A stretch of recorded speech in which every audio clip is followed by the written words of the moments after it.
We're going to talk about the latest NFL trade rumors on today's episode, but really quickly, we are trailing, and by a lot, by the way, to the Ravens rundown in subscribers here at Chat Sports. I don't want to lose to the Ravens on Sunday. I don't want to lose to them in subscribers for the month of October. So if you hate the Crows and you can't stand the Ravens, hit that sub button down below.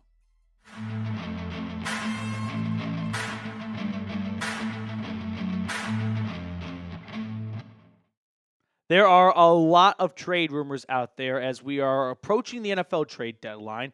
This year especially, it feels like the league is a lot more active in making trades than in years past, this far out from the trade deadline. And to me, when we're talking about Browns trade candidates, the first name that comes to mind after Amari Cooper, who has already been shipped off, is Za'Darius Smith. And Adam Schefter listed Za'Darius Smith as one of his 10 trade candidates to watch for, along with half of the Panthers roster, and we've already seen DeAndre Hopkins go. Mike Williams might be next with Devontae Adams coming to New York. But when it comes to Za'Darius Smith, I'll say it. It would be malpractice to not trade Za'Darius Smith. I like Za'Darius Smith as a person, as a player. He has been a fun breath of fresh air since he came to Cleveland. He has really embraced this team and city. He has been fun to watch on Sundays. I miss his celebrations last year or him kind of faking an injury at the end of each game just to kind of get the crowd riled up a little bit. But at the end of the day, we are talking about a 30-plus-year-old defensive end at a spot that sells like hotcakes at the NFL trade deadline. It would be a near fireable offense if Andrew Berry at 1-6 or 1-7 says, you know what? I'm not letting go of this 31, 32-year-old pass rusher. Are you kidding me? Za'Darius, I hope you have a bag packed already. And I'm not trying to get Za'Darius Smith out because I don't like him. I'm just trying to get more draft picks for the future because that is the destination for the Browns, the future. The present is over. They're not going anywhere this year. So try and get as many picks as possible. I mean, right now the Browns have their first, their second. They have 2/3. I don't think you're going to get a third round for Za'Darius Smith, but I just hope the Browns hold on to him right up until the NFL trade deadline, giving him 2 more games to add to his stats a little bit, pick up a sack or 2, and all of a sudden the Browns have one of the shiniest toys on November 5th, Tuesday, 4 p.m. Eastern's NFL trade deadline, and they go, hey, what contending team wants a pass rusher who has 6 sacks halfway through the year, putting them on pace for 12 altogether? There are going to be a lot of teams lining up at the door. So the risk you run by holding on to him is could get injured, and then you're getting absolutely nothing for him. But he has been for his career essentially healthy the entire time except for one season where he missed pretty much the entire year. But my plan, and I hope the Browns' plan, is hold on to Za'Darius, let him add to his stats, drive up his value, and then on Tuesday, you've got maybe the best pass rusher available for a trade. And any team that just lost a pass rusher or wants to add depth to it will overpay a little bit because you've got the prettiest girl at the ball. There are 2 kickers, though, to this entire plan. First kicker, it's not a very good NFL draft class coming up. I've seen a lot of scouts say that there are not many first-round grades. Now, you're not going to get a first-round pick for Za'Darius Smith, but if there's not many first-round grades out there, it just more or less speaks to the entire talent pool of this upcoming NFL draft class. So this might not be the best year to have a boatload of picks, but you got to try at least because holding on to a 32-year-old pass rusher is not going to make you any better next year. That's the first kicker. The second kicker is, let's say it is a good draft class and you do get a boatload of picks. Well, now you're putting all your trust in Andrew Berry, who has not been a very good drafter. I mean, he has had some good picks. Most of them came early in the draft where you're expected to make good picks, right? That's not too challenging. But look really beyond rounds 1 and 2. And his round 1 picks, Jed Wills, Greg Newsome, solid. Not going to fight it too much. It was in the 20s. JOK, great pick. I like the Grant Delpit pick. I like the Martin Emerson pick. I know he's not very good this year, but I still like the pick. Outside of that, we're looking at nearly 4 years now, and he has 1 draftee starting on offense. Andrew Berry has not been a very good drafter. Drafting is tough. Don't get me wrong. There's no GM out there that has a perfect draft history. They all have misses. They all have bad picks. They all have great picks. But some have a slightly higher hit rate than others. Andrew Berry's hit rate is just not where I would hope it to be for a GM that is now in a role where a rebuild has to get done through the draft. Andrew Berry has always approached his problems via trade. We need a wide receiver, we're going to trade for one. Oh, our kicker stinks, we're going to trade for one.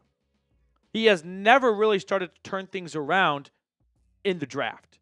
He's been okay with trading draft picks away. He likes proven commodities more than the unknown. Fortunately, the Browns need to go into the unknown because that's the cheapest and sure, a risky way, but if it pays off, it's a lottery ticket and you could go from worst to first. Go ask a team like the Houston Texans. CJ Stroud comes in, instantly changes it around. So who do you think is the next player to get traded? I think Za'Darius Smith will stay a little bit longer, like I said, to drive up his trade value. I could see Shelby Harris getting dealt or Wyatt Teller on the sooner than rather than later side because I don't think their value is going to dramatically change over the next few weeks. They are what they are right now. So those are two guys that come to mind for myself.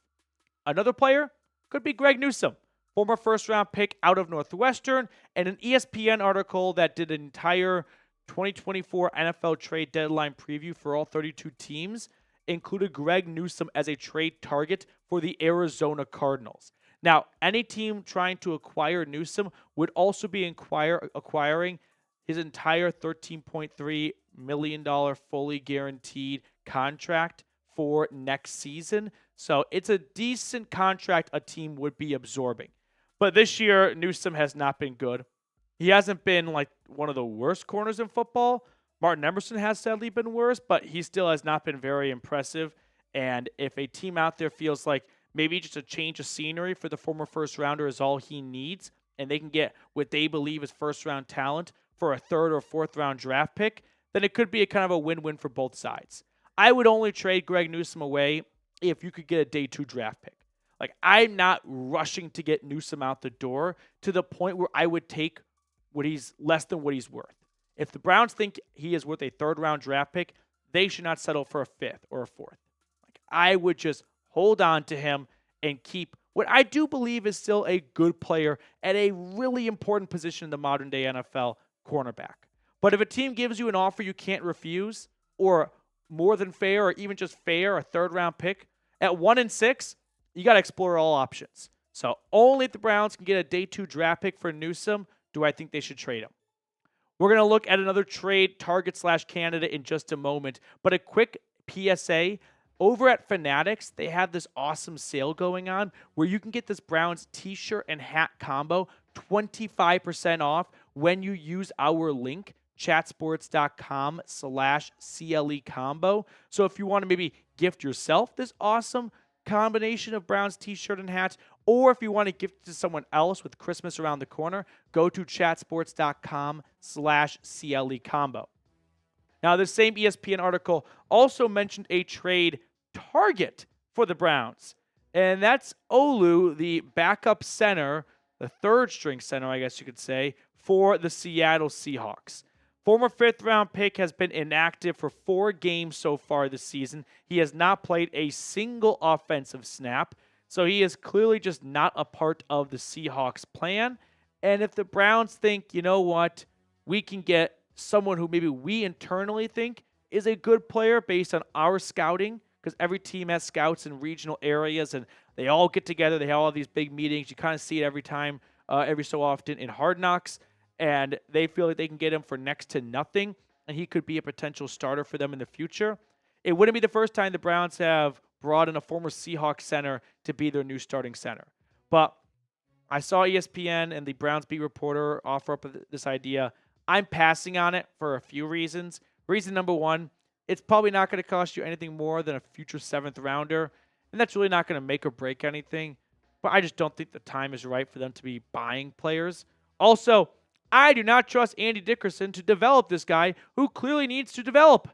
It's not like the Seahawks have some all-pro center above Olu, and that's why he can't make his way onto the field.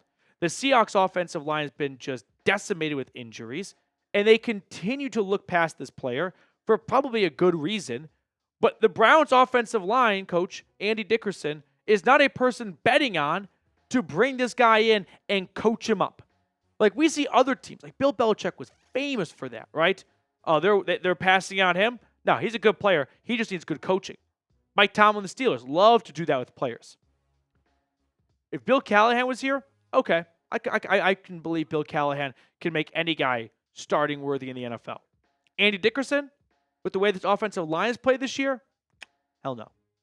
All right, that will do it for us on today's episode. Thank you guys so much for tuning in. If you enjoyed it, make sure to subscribe, leave a comment, hit that thumbs up button. Would really appreciate it, and I'll catch up with all of you guys later.